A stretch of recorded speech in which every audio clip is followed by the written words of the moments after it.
Madam, ও madam, দরজা খুলুন। আপনাদের মতো ওরাও রাতে বিশ্রামের জন্য এ বাড়িতে এসেছিল। ওদেরকে চির বিশ্রামে পাঠিয়ে দিয়েছি। এবার আপনাদের পালা।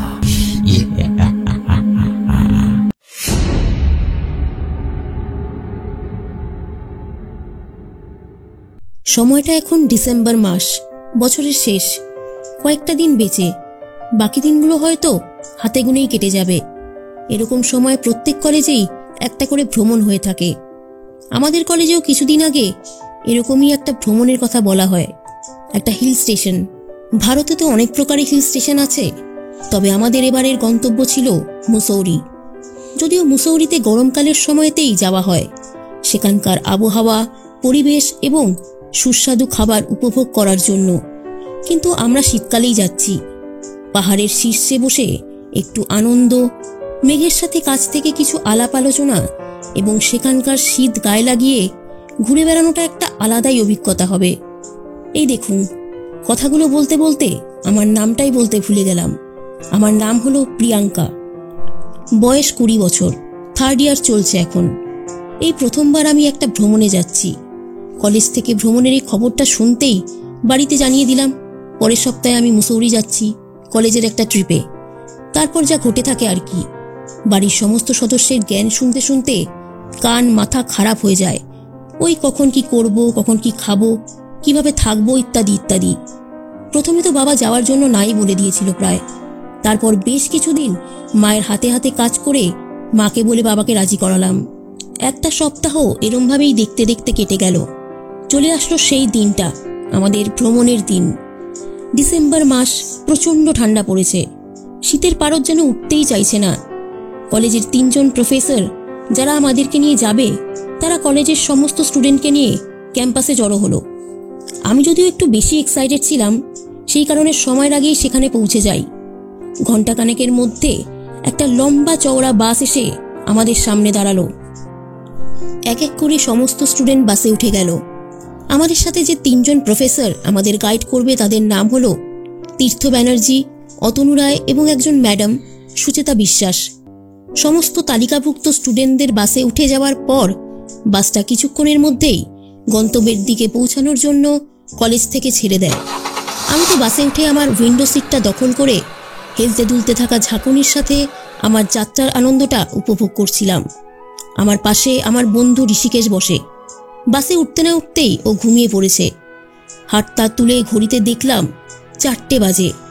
পরন্ত বিকেলের রোদে বাসের জানলা দিয়ে বাইরের দৃশ্যটা দেখতে বেশ আনন্দই হচ্ছে।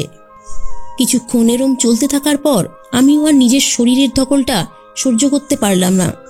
বাইরের দিকে দেখতে দেখতে আমারও চোখের পাতাটা পড়ে গেল।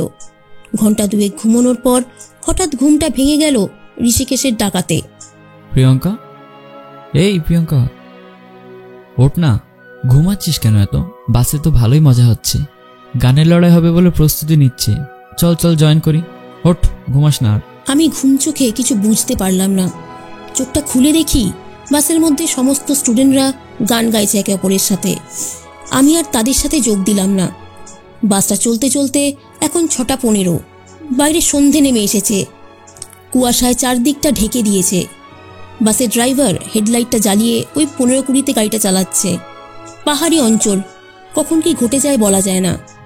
বাসটা জঙ্গলের একটু গভীরে যেতে একটা শব্দ ওঠে। আমাদের কলেজের 2 জন প্রফেসর তীর্থ ব্যানার্জি আর অতনু রায় ড্রাইভারের সাথে বাস থেকে নিচে নেমে দেখতে যায় গাড়িতে কি হয়েছে। সুচেতা ম্যাম বাসের মধ্যেই বসেছিল। তীর্থবাবু তো বলে ওঠেন, কি ঝামেলায় পড়া গেল বলো দেখি। এই ফাঁকা রাস্তা, চারিদিকে একটা জনমানব নেই। এই শুনশান জঙ্গলের এলাকায় বাচ্চাগুলোকে নিয়ে কোথায় যাব বলো তো এখন? আমার তো এখনই গাটা কেমন ছমছম করছে। অতনুবাবু তীর্থ স্যারের কথা শুনে বলেন, আরে দাঁড়া তো, আগে থেকে এত প্যানিক করিস না। ড্রাইভার আগে দেখুক গাড়িতে কি হয়েছে। আর আমরা যদি ভয় পেয়ে যাই তাহলে বাচ্চাগুলোর সাথে কি হবে তুই বুঝে দেখেছিস? অতনুবাবু ড্রাইভারকে কিছুক্ষণ পর জিজ্ঞেস করে, ও ভালো কথা। অতনুবাবুর উদ্দেশ্যে একটু বলে দিই, আমার গল্পে অতনুবাবু একটু এমনভাবে কথা বলেন। কি হলো ভাই, কিছু বোঝা গেল? বাসটা ঠিক হতে কতক্ষণ লাগবে? ওকে স্যার, মনে হচ্ছে বাসের ইঞ্জিনটা খারাপ হয়ে গেছে। এই রাতে জঙ্গলের রাস্তায় তো কিছু পাবো না, কাল সকালেই দেখতে হবে। বাসের মধ্যে আমি সহ প্রত্যেকটা স্টুডেন্ট ভয় গুটিসুটি মেরে বসে আছে। তার কারণটা হলো বাইরের পরিবেশ।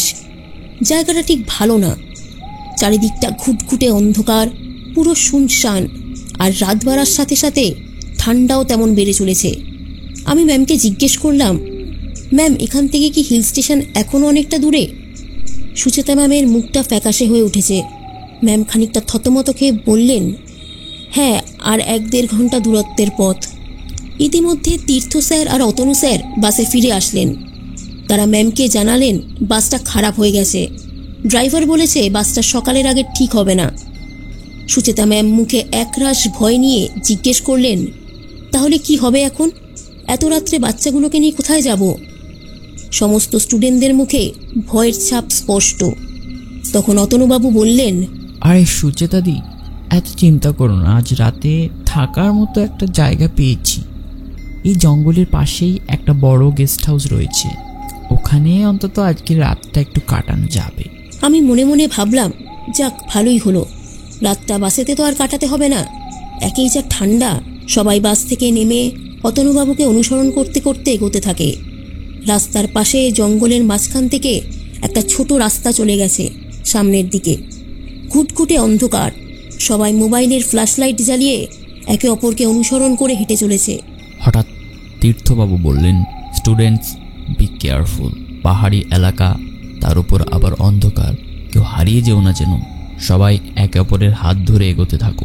চারিদিকে ধোঁয়ার মতো কুয়াশা ছেয়ে পড়েছে। আমরা সবাই হাঁটতে হাঁটতে গোটা মিনিট 5 পরে সামনে দেখতে পেলাম একটা বেশ পুরনো ভাঙা বিশাল আকারের পরিত্যক্ত একটা গেস্ট হাউস। অতনু স্যার সামনের দিকে হাত দেখিয়ে বলল, এই তো, এখানে আমাদের থাকার ব্যবস্থা করা হয়েছে। সবাই স্যারের কথা শুনে একে অপরের সাথে আলোচনা করছিল। আমি তখন ঋষিকেশকে বললাম, আমাদেরকে আজকে রাতটা এখানে কাটাতে হবে? বাড়িটা দেখে তো মনে হচ্ছে অনেক বছর ধরে এখানে কারোর আনাগোনা নেই, ঠিক যেন একটা ভুতুরে বাংলো। নন্দিনী আমার কথায় হালকা প্রতিবাদ করে বলে, তুই চুপ কর তো, অন্ততপক্ষে এই ঠান্ডার মধ্যে আজ রাতটা কাটানোর মতো সকলের থাকার একটা জায়গা তো পাওয়া গেছে। বেশ কিছুক্ষণ বাইরে দাঁড়িয়ে আলোচনা করার পর সবাই ঘরের ভেতর প্রবেশ করে। ভেতরে ঢোকা মাত্রই সবার কেমন যেন একটা ভয় ভয় হতে লাগলো। চারিদিকে ঝুল মাকড়সার জাল দেখে মনে হচ্ছিল যেন বহুদিন যাবৎ বাড়িটা পরিষ্কার করা হয় না। এই গেস্ট হাউসে শুধুমাত্র একজন কেয়ারটেকার। অতনুবাবু লোকটাকে জিজ্ঞেস করলো, আগে দাদা, আপনার নামটা কি যেন? লোকটা একটা বিকট ভারী গলায় নিজের নাম রামলাল বলে। সবাই তাকে রামু বলেই চেনে। আমার লোকটাকে দেখে কেমন একটা সন্দেহ হলো। লোকটার মধ্যে কেমন একটা রহস্য রহস্য ভাব। একটা পা ঢাকা প্যান্ট, হাফাতা জামা, গায়ে একটা শাল গায়ে দিয়ে দাঁড়িয়ে রয়েছে একটা কোণে। ভয়ানক রূপের বৈশিষ্ট্য তার। মুখে খোঁচা খোঁচা দাড়ি, কপালের এক কোণে একটা ক্ষতর চিহ্ন। লোকটা সবাইকে তাদের ঘরটা দেখিয়ে দিল। তারপর পালা আসলো আমার। আমি, ঋষিকেশ আর আমার সাথে একটা আমাদের কলেজের বান্ধবী নন্দিনী লোকটার পিছন পিছন যাচ্ছি। লোকটা একটা ঘরের ভেতরে গিয়ে দাঁড়িয়ে পড়ে। তারপর আমাদেরকে বলে, কি হলো ম্যাডাম, ভিতরে আসুন, এটাই তো আপনাদের ঘর। আমরা 3 জনে কোনো রকম ভাবে ঘরের ভেতরে প্রবেশ করলাম। কিন্তু ঘরের ভেতরে প্রবেশ করতেই একটা পচা গন্ধ নাকে ভেসে আসলো। আমি একটু কৌতূহলী হয়ে জিজ্ঞেস করলাম, এই পচা গন্ধটা কিসের কাকা? লোকটা একটা রহস্যময় অদ্ভুত মুচকি হাসি দিয়ে বলে, পচা গন্ধ? কোথায় পচা গন্ধ? এখানে তো সুগন্ধ আসছে, সুগন্ধ। লোকটার কথা শুনে আমরা 3 জনেই ভয় পেলাম। ভেবেছিলাম ম্যামকে জানাবো, কিন্তু তারপরে ভাবলাম একটা রাতেরই তো ব্যাপার, তাই আর কিছু বললাম না। আমরা ভেতরে ঢুকে ব্যাগটাকে একটা কোণায় রেখে দাঁড়ালাম। হঠাৎ দরজার দিকে তাকিয়ে দেখি লোকটা এখনো দরজার সামনে দাঁড়িয়ে আছে। আমি বললাম, কি হলো কাকা, কিছু হয়েছে নাকি? তুমি আসতে পারো, আমরা গুছিয়ে নিতে পারবো। লোকটা আবার একটা অদ্ভুত মুচকি হাসি দিয়ে বলে, আচ্ছা, তোমরা তাহলে আরাম করো, এখন তো আরাম আর আরাম। লোকটার কথা শুনে আমাদের 3 জনের মনে যতটা না ভয় ছিল তার থেকে আরো দ্বিগুণ বেড়ে গেল। লোকটা চলে যেতে নন্দিনী দৌড়ে গিয়ে দরজাটা তাড়াতাড়ি বন্ধ করে দেয়। তারপর সবাই মিলে হলঘরে এসে মোটামুটি রাতের খাবার দাবার শেষ করে যে যার ঘরে চলে যায় শুতে। আমি আর আমার বন্ধুরা রীতিমতো নিজেদের ঘরে চলে আসলাম। গন্ধটা এখনো নাকে ভাসছে। আমরা লাইটগুলো অফ করে দিয়ে কোনো রকমে গাটা এড়িয়ে দিলাম। বাসের ধকলটা তো আর কম ছিল না। একটু চোখটা বন্ধ করতেই ঘুম যেন চোখে জড়িয়ে এলো। চোখের পাতা দুটো বন্ধ করে শুয়েছি। কিছুক্ষণ পরেই একটা অচেনা শব্দে ঘুমটা ভেঙে গেল। একটা অদ্ভুত আওয়াজ, মনে হচ্ছিল যেন কে একটা কাঁদছে। আওয়াজটা খাটের তলা দিয়ে আসছিল। আমি একটু সাহস জুগিয়ে কোনো রকমে একটু ঝুঁকে খাটের তলায় তাকাই। নিচে যা দেখি তা দেখে আমি ছিটকে গিয়ে খাটের উপরে পড়ি। ভয় আমার হাত পা এখন অবশ। আমি কোনো রকমে ঋষিকেশ আর নন্দিনীকে ডাকছি। তারা দুজনেই থতমত খেয়ে উঠে ডাকছি কেন জিজ্ঞেস করছে। ততক্ষণে আবার সেই কান্নার আওয়াজ। আমি কাঁপতে থাকা হাত দিয়ে খাটের নিচে ইশারা করলাম, কিন্তু এইবারে শব্দটা আলমারির ভেতর থেকে আসছিল। আলমারিটা একটা কোণায় পড়েছিল। অন্ধকারের মধ্যে আমরা ঢোকার সময় সেটা খেয়ালও করিনি। কিছুক্ষণ পর ঋষিকেশ যখন আলমারিটা খুলতে যায় তখন আয়নায় দেখে একটা ছায়ামূর্তি হেঁটে চলে গেল। আমরা তিনজনেই সেটা দেখে ভয়েতে চিৎকার করে উঠি। ঋষিকেশ তাও আলমারিটা কোনো রকমে খোলে। আলমারির ভেতর থেকে দুটো পচা মৃতদেহ আমাদের সামনে এসে পড়ে। আমরা বুঝতে পারি যে এই পচা গন্ধটা এতক্ষণ আমাদের নাকে আসছিল সেটার কারণেই আলমারিটাই। দুটি দেহের মধ্যে একটা লোক এবং একটি মহিলা। এই মহিলাটা আসলে সেই মহিলাই যাকে আমি কিছুক্ষণ আগে খাটের নিচে দেখছিলাম। এই সমস্ত দৃশ্য দেখে আমরা তিনজনেই ঘরের বাইরে বেরোতে যাব প্রফেসরদের কাছে যাওয়ার জন্য। ঠিক তখনই আমি সামনে তাকিয়ে দেখি আমার সামনে রামু কাকা দাঁড়িয়ে। তাকে দেখে আমার বুঝতে দেরি হলো না যে ওই খুনগুলো করেছে। তাকে দেখে এখন পরিষ্কার বোঝা যাচ্ছে যে সে মানুষ নয়, সে একটা অতৃপ্ত আত্মা। আমি ঘর থেকে বেরোতে গিয়েও বেরোলাম না। দরজাটা আবার বন্ধ করে দিলাম। তার মধ্যে আবার নন্দিনীর জ্ঞান হারিয়েছে।